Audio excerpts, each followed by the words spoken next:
Trump ने पहले 1 अगस्त से भारत पर 25% टैरिफ का ऐलान किया, ये कहते हुए कि भारत रूस से तेल खरीदता है और व्यापार से कमाए गए पैसों से ही रूस को यूक्रेन के साथ युद्ध लड़ने में मदद मिल रही है, यानी एक्स्ट्रा सपोर्ट मिल रहा है। फिर भारत और अमेरिका में कई दौर की वार्ता हुई। उसके बाद ट्रंप ने अचानक से एक और ट्वीट किया और उसमें वो ये कहते हैं कि भारत पर जो टैरिफ 1 अगस्त से लगने वाला था वो अब 7 अगस्त से लगाया जाएगा। लेकिन अब एक और ट्वीट ट्रंप का सामने आया, जिसके बाद भारत के विदेश मंत्रालय ने ऐसा तगड़ा बयान दिया कि सबको दादागिरी दिखाने वाले ट्रंप की बोलती बंद हो गई। माउथ शट करने वाले इस बयान को देखने और समझने की जरूरत है। पहले ट्रंप का वो ट्वीट देखिए जिसमें ट्रंप ने ये कहा था कि भारत पर और ज्यादा टैरिफ लगाने वो जा रहे हैं। ट्रंप की ये सीधे सीधे धमकी थी। पहले वो ट्वीट आपको दिखाते हैं जिसमें ट्रंप ने भारत को धमकी भरे लहजे में कुछ बातें कही थी। अब डोनाल्ड ट्रंप का ये ट्वीट देखिए। इस ट्वीट को देखकर आपको समझ में आ जाएगा कि ट्रंप इस वक्त भारत के लिए कैसा जहर उगल रहे हैं। ट्रंप ने पहली लाइन में लिखा है, India is not only buying massive amounts of Russian oil, they are then for much of the oil purchased, selling it on the open market for big profit. Trump का कहना है कि India is not only buying massive amount of Russian oil, यानी Russia से India बड़ी मात्रा में तेल सिर्फ खरीद नहीं रहा है बल्कि दूसरे बाजारों में बड़े मुनाफे पर इस तेल को बेच रहा है, selling it on the open market for big profit. Trump लिखते हैं, they don't care how many people in Ukraine are being killed by the Russian war machine. Trump लिखते हैं, भारत को इस बात की कोई चिंता नहीं है कि यूक्रेन में किस तरीके से रशिया तबाही मचा रहा है और लोगों को मार रहा है। Because of this, I will be substantially raising the tariff paid by India to the USA. Thank you for your attention to this matter. इसलिए मैं भारत पर इतना ज्यादा टैरिफ लगा रहा हूँ। ट्रंप ने अपने इस ट्वीट में साफ भारत पर जहर उगला है और कहा है कि भारत रूस से सिर्फ बड़ी मात्रा में तेल नहीं खरीदता बल्कि बहुत ज्यादा प्रॉफिट पर इस तेल को खुले बाजारों में बेचता भी है और भारत को इस बात की कोई चिंता नहीं कि यूक्रेन में रूस के हमले से कई लोग मारे जा रहे हैं।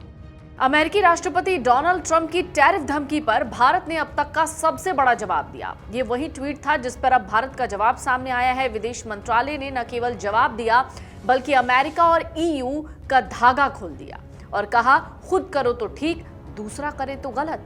अमेरिका के डबल स्टैंडर्ड पर विदेश मंत्रालय ने साफ लहजे में कहा कि वो देश हमको क्या नसीहत देंगे जो खुद रूस से अरबों डॉलर का व्यापार कर रहे हैं। मंत्रालय ने साफ कहा, भारत को निशाना बनाना अनुचित और तर्कहीन है। भारत अपने राष्ट्रीय हितों और आर्थिक सुरक्षा के लिए सभी जरूरी कदम उठाएगा। इतना ही नहीं, खुद जयशंकर ने भी अच्छे से सुना दिया। कहा, दबदबे वाली व्यवस्था नहीं चलेगी, आप अपने आप को दादा नहीं बता सकते हैं।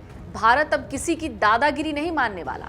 वहीं रूसी विदेश मंत्रालय की प्रवक्ता मारिया जखारोवा ने भी अमेरिका को अच्छे से सुनाया है। उन्होंने कहा है कि अमेरिका उभरती बहुध्रुवीय अंतर्राष्ट्रीय व्यवस्था को अपने घटते दबदबे को स्वीकार नहीं कर पा रहा है। कोई भी टैरिफ युद्ध या प्रतिबंध इसको रोक नहीं सकते। तो चलिए, विदेश मंत्रालय ने कैसे कुछ पॉइंट्स में अमेरिका को समझाने की कोशिश की है और उम्मीद है कि अमेरिका को इस पॉइंट से अब समझ में आ गया होगा कि वो खुद जो काम कर रहा है उसके लिए वो दूसरों को मना कर रहा है। यूक्रेन संघर्ष शुरू होने के बाद रूस से तेल आयात करने को लेकर भारत को अमेरिका और यूरोपीय संघ द्वारा निशाना बनाया गया। ये पहले पॉइंट में विदेश मंत्रालय की तरफ से अमेरिका को जवाब दिया गया है। इसको जरा गौर से सुनिएगा। इसमें लिखा गया है कि वास्तव में भारत ने रूस से तेल आयात इसलिए शुरू किया क्योंकि पारंपरिक आपूर्ति यूरोप की ओर मोड़ दी गई थी। उस समय अमेरिका ने खुद भारत द्वारा ऐसे आयात को वैश्विक ऊर्जा बाजारों की स्थिरता के लिए प्रोत्साहित किया था। यह ट्रंप के उस बयान का जवाब है जिसमें ट्रंप बार बार कहते हैं कि जो भारत है वो रूस से तेल क्यों खरीद रहा है।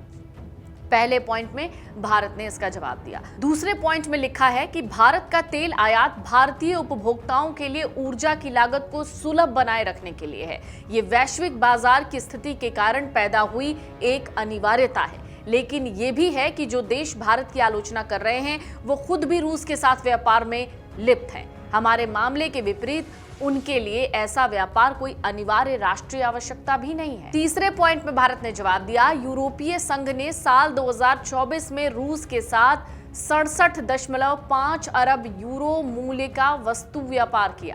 इसके अतिरिक्त साल 2023 में सेवाओं का व्यापार 17.2 अरब यूरो आंका गया। ये भारत के रूस के साथ उस साल यानी उसके बाद के कुल व्यापार से कहीं ज्यादा है।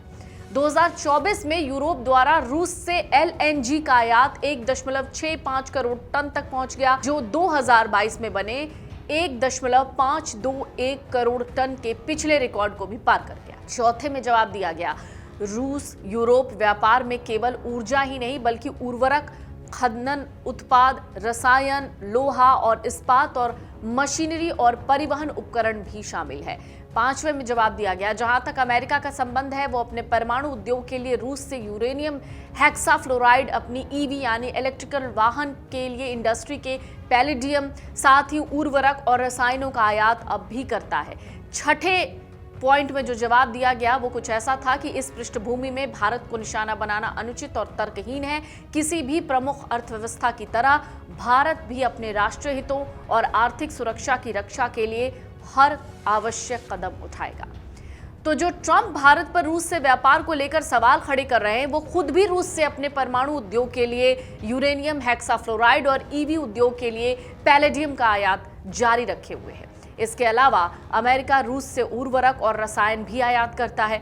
विदेश मंत्रालय ने आंकड़े जारी करते हुए कहा कि यूरोपीय संघ ने 2024 में रूस के साथ 67.5 बिलियन यूरो का द्विपक्षीय व्यापार किया और 2023 में 17.2 बिलियन यूरो का व्यापार किया, जो कि भारत रूस व्यापार से कहीं ज्यादा है। ऐसे में साफ पता चलता है कि ट्रंप जो भी वजह बता रहे हैं वो सब बेवजह है। अगर आप ये वीडियो YouTube पर देख रहे हैं तो हमारे चैनल को सब्सक्राइब कर बेल आइकन दबाएं और Facebook पर देख रहे हैं तो हमारे पेज को लाइक करें।